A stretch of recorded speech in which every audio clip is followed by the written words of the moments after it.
ইরানের সর্বোচ্চ নেতা আয়াতুল্লাহ মুজতবা খামেনি বলেছেন, উপসাগরীয় অঞ্চলে যুক্তরাষ্ট্রের সামরিক উপস্থিতির দিন ফুরিয়ে আসছে। মধ্যপ্রাচ্যের দেশগুলোর আর মার্কিন সামরিক ঘাঁটির জন্য নিরাপত্তার ঢাল হিসেবে কাজ করবে না বলেও মন্তব্য করেছেন তিনি। মঙ্গলবার নিজের অফিসিয়াল টেলিগ্রাম চ্যানেলে দেওয়া এক বিবৃতিতে এই কথা জানান ইরানের এই শীর্ষ ধর্মীয় ও রাজনৈতিক নেতা। তেহরান ও ওয়াশিংটনের মধ্যে টানা ৩ মাস ধরে চলা সংঘাত নিরসনের জন্য সম্ভাব্য সমঝোতার রূপরেখা নিয়ে আলোচনা চলছে। ঠিক সেই সময় তার এমন বক্তব্য নতুন করে উত্তেজনা তৈরি করেছে। বিবৃতিতে মুজতবা খামেনি বলেন, সময়ের চাকা কখনো পেছনের দিকে ঘোরে না। এই অঞ্চলের ভূখণ্ড ও রাষ্ট্রগুলো আর মার্কিন সামরিক ঘাঁটির জন্য ঢাল হয়ে থাকবে না। তিনি আরও বলেন, মধ্যপ্রাচ্যের যুক্তরাষ্ট্রের জন্য আরও কোনো নিরাপদ আশ্রয় থাকবে না। অশুভ শক্তি কিংবা বিদেশি সামরিক ঘাঁটির যুগ ধীরে ধীরে শেষ হয়ে আসছে। বিশ্লেষকদের মতে খামেনির এই বক্তব্য মূলত উপসাগরীয় অঞ্চলে যুক্তরাষ্ট্রের সামরিক ঘাঁটি ও মিত্র দেশগুলোর প্রতি সরাসরি বার্তা হিসেবেই দেখা যাচ্ছে।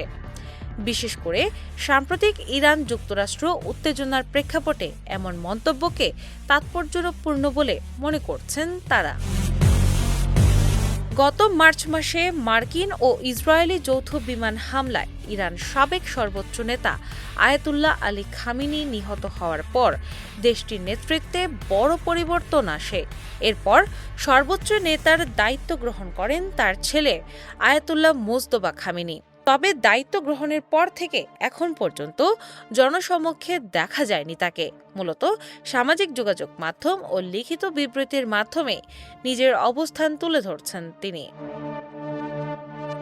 মুজতবা খামেনির এই সাম্প্রতিক মন্তব্য এমন এক সময়ে এলো যখন ইরান ও যুক্তরাষ্ট্রের মধ্যে চলমান উত্তেজনা কিছুটা কমানোর লক্ষ্যে কূটনৈতিক তৎপরতা অব্যাহত রয়েছে। যদিও উভয় পক্ষের পক্ষ থেকে এখনও কঠোর অবস্থানের ইঙ্গিত মিলছে।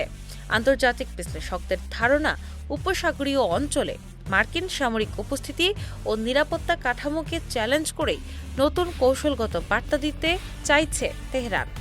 এতে মধ্যপ্রাচ্যের নিরাপত্তা পরিস্থিতি আরও জটিল হয়ে উঠতে পারে বলেও আশঙ্কা করা হচ্ছে।